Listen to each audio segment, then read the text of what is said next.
Hello there everybody, you're the audience. My name is Supersonic Blur and welcome back to some more Hand of the Gods. I am enjoying this game a lot, so much so that I'm going to bring you some more content on it. And the thing that I'm going to bring you guys content on today is I'm going to look at a very easy to understand, fast, cheap-ish deck that you guys can play and you can throw at this and have a lot of fun with, that makes a lot of sense and is a good easy grind for ranked and or just getting to grips with the game, grinding favor or whatever so you can get more packs and things.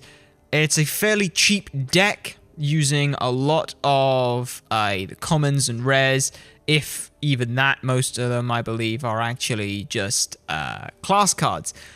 The only thing that it does have is two legendaries, which I will look at replacements for them for you guys in case you don't have them. So let's go and make this deck. So the deck that we're going to be running is an Odin deck. Also, as well, I will point out this deck I did not make myself. I've made a few tweaks to it personally, but I have to go with MFAM on the Discords of the Hand of the Gods. So we're going to go with Odin here. The reason we go with Odin is because he is very good for aggro. Summoning 1/1s is a lot, especially if they can get repeated damage off. They can body block, do repeated damage, all those kinds of things. So we're going to go with Odin. So the first thing we're going to add in is 2 Dagaz. Dagaz, 0 mana, 1 damage, spawn a 1/1. Isn't the worst thing. It gets you board presence on top of doing whatever you wanted to do for the rest of your turn. 2 Mayhems are also going to be put into this deck. Once we get some flooding on the board, this can just do a very large amount of damage. Doesn't matter whether or not it's a very high amount of, it's just like 3-4 damage. Randomly split doesn't matter too much because that's more just going to hit the stone than anything else if you are lucky. You can get very high amounts of damage onto the board early if you have a Mayhem. Next thing we're going to do is we're going to run 2 Warrior Sigil. This just is an amazing card. Straight up, it puts a lot of pressure on the board. If you can get this in your opening hand on turn 1, this is a very strong play for you. Next thing we're going to do is we're going to run in 2 Crippling Curse. This is your I need to clear something card. That's kind of what you use it for. It's I need to clear something. Next thing we're going to do is I personally run 2 Fate. Fate is just potentially more damage on the stone early. It's also helpful for clear, and for 2 mana, dealing 2 damage to 2 random enemies is not bad at all, especially if there's only 1 minion, for example. Say your opponent drops down a Thor, hits something, they're on 3 health. With a Fate plus hero power, you can kill the Thor and still do 2 damage to the stone, so we run that in. And again, all these cards are fairly cheap on this side of things. Hunter Sigil is next up. Similar idea as Warrior Sigil. You just get stuff onto the board. 2 ranged units isn't bad, so we're going to flood the board with those. Next up, one of the most expensive cards in this is going to be a Mercenary. Now that you've seen already we can flood the board, getting hold of a Mercenary means that you can make a 5/5 turn 3 with this guy, which is very strong. There's not much more to say. That's just a very strong play. Gaining charge in 1/1 is phenomenally good, so I'm going to build this and put it in. I know I said the deck is cheap, but this is one of the legendaries that I mentioned. So now that we've gone over that, the next thing after Mercenary that we are going to add is going to be 2 Scions of Doom. The reason we're going to add in Scion of Doom is because giving a unit +2 attack means that if you need it to trade up, it can do that, or if you want to put 2 more damage to stone, then go right ahead. It's cheap to do so, and an okay body to do so afterwards as well. So we're going to run that. If you don't have one of these, then other things you can look at are things like, where is it? It's not there. I swear it was on this page. Yes, it is on that page. It's the Fire Imp. You could run Fire Imp in place of it. It's 2 damage for 2, and it's very cheap. You just don't get the body to usually live afterwards. So you can slap that in there. After the Scion, we're then going to go back over here, and we're going to throw in ourselves a Gift of Munin. The reason we're going to do this is most of the time you're going to have less cards in your hand than your opponent, but not only that as well, if you can do 3 damage to the stone, it can just win you a game. So we're going to throw that in there. We're going to throw 2 of them in there. Siege, because we have so many units, this just lets them punch in a lot of damage. For every unit that you have that's not a 0 attack, this essentially makes them 3 damage. If you have 4 minions on the board that can all hit the stone, that is a 8 damage for 3 mana. That is very good. So we're going to run 2 of those. This is very strong for finisher and can just help burn through a lot of damage very early. So we're going to run 2 of those. Next thing we're going to run is we are going to look for the Surtur. Similar idea here is with the Sign of Doom. You want to give your units a little bit more so they can punch in. 3/4 body with charge. You can get 1 damage off as well. You could even use this to trade with something and hope that it lives. So it can be very, very strong for you. So I'm going to throw those in there. Very fast, high burst damage. Next card that I like to run is going to be Coerce. Coerce is here because what you're looking to try and do here is make your minions stick a little better. If you want, you could run something like a Friendly instead so that it's +2 attack. Personally though, I prefer having the +1/+1 just because it can help with removal once cards get bigger. Because of that, I will run Coerce. So I'll run the 1 Coerce. Next up we're going to run is 2 Thor. Thor can be a very strong card if your opponent starts turtling. Charge with 2 attack already, and then getting the additional attack up to at least 3 when it goes to the stone, 4 if there's an enemy near it. That's pretty good. 4/4 for 4, and that's fast damage as well, can be very strong. Or just a 3/4 and punch it square into the stone if there's nothing on the board. That as well can be very strong. So we're going to run double of that. The last card that we're going to run here is a Freya. The reason why Freya is because right now, this is your panic button. Freya is the panic button of, I need stuff to get off the board right now. Or I need to do 2 damage to the stone. Chances are you'll be able to use this to get rid of stuff if you need to. Freya is very, very, very strong for this. So as a result, having that ability is just very safe. So that's the deck, and that's how it looks. The idea behind it is simple. You hit the stone.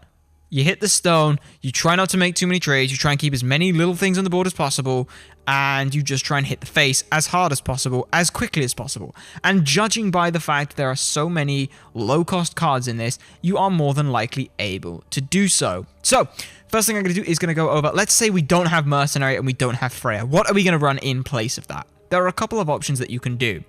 One of them, you can run some Web of Weird.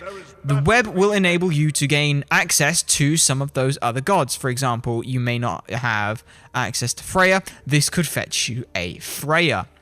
It could fetch you a Loki, or anything like that. Other options also include things like Skadi. Skadi is able to throw you down a 2/3 and a 2/2 onto the board for 4 mana.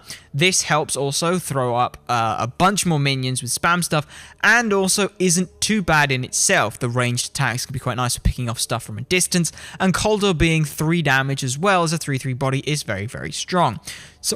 So the choices there are there if you so choose. Personally, if you don't even have Skadi, then we'll look at other things. Other things you could look at running would be, you could run things like Gunga's Might to try and get you a little bit more burst damage in there. You could run Backstab to try and do the similar sorts of things. You could run a little bit of Draw in Valhalla's Blessing or Valhalla's Sorcery. If you have access to some of the other cards, then let's just go over. Again, you could run Fire Imp just to try and get through a little bit of burst damage.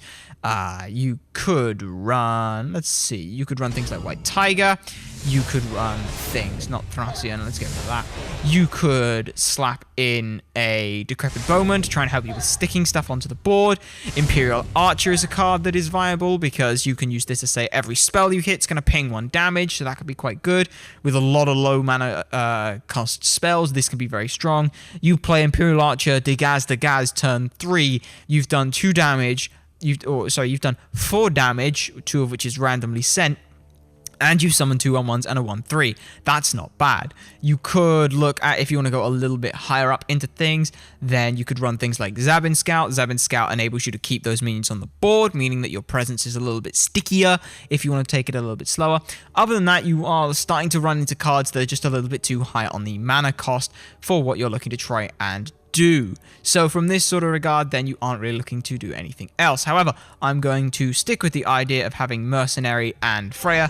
As I said, if I had to say that you'd want one of the legendaries, I would suggest Freya, just because she is a stability panic button more so than anything else. So I'm going to show you guys now quickly what this deck does by going in and throwing it in a match. And I'm just going to name the deck Face No Stone. Me smart. And that's the deck. So let's get into a match and show you guys what the deck is like.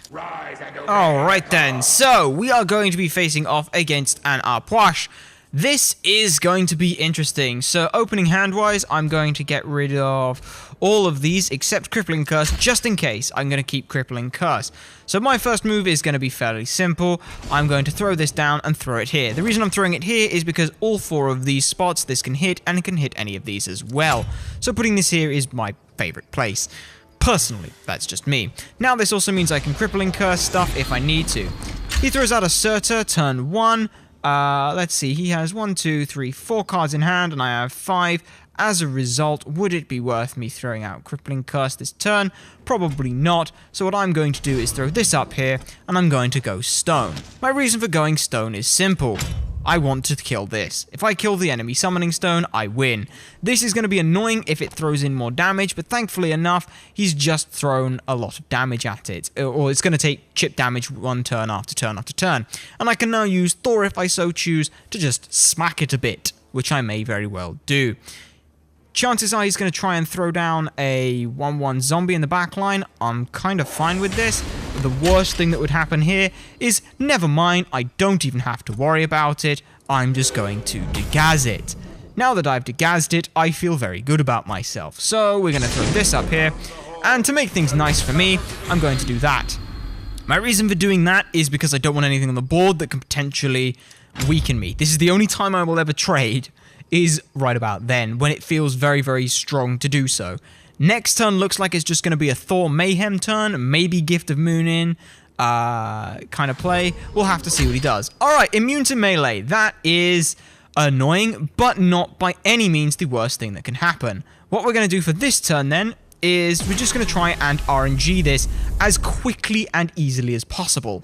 We're going to deploy 2 1-1 warriors, and we're just going to try and sack him with Mayhem. We sacked him with Mayhem.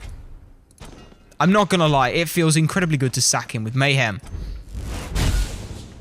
At this point now, I have less cards in hand than he does, so Gift of Moonin is going to draw me a card. That does nothing, so I'm perfectly fine with that. This... Alright, he dealt 3 damage with 3 mana. I'm fine with that. He has nothing on the board, and I still have plays available to me, so that I'm fine with.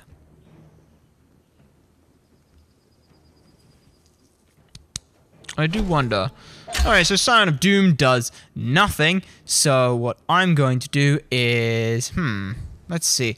I could kill the Scion of Doom easily. I could throw this damage into stone, or I could throw it into this. I'm going to throw it into this because I'm always going to play just that little bit controlly. I'm also going to summon my own Scion of Doom, and I'm going to throw it onto one of these, and I'm just going to throw these all now into the stone. Why? Because that's fun. So as you can see already, we have a very fast, aggressive deck, and the idea is simple. Hit the stone. You hit the stone.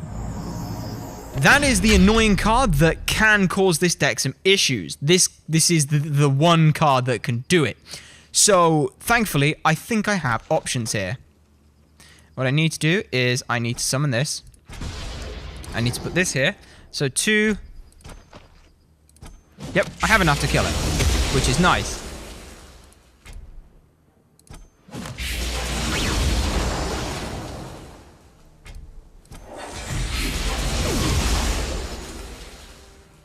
Now I could throw Thor here.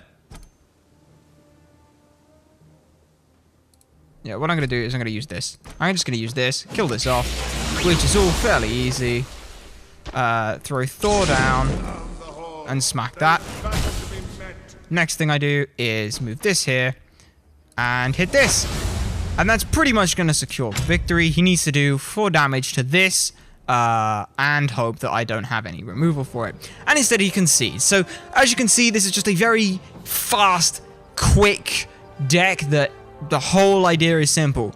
Hit face, hit face, hit face. Trade a little bit when you can, when it's viable for you to do so. Just a little bit. Try and hold a board as long as you can and hope that you can do something. The reason why that baboon was not a problem was because of the fact that I had cards in my hand to be able to help with, or sorry, I had a board presence to be able to deal with that.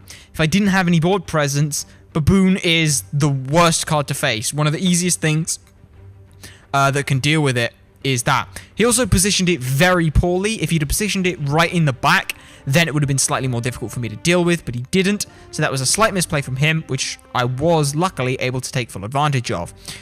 Try and save a crippling curse.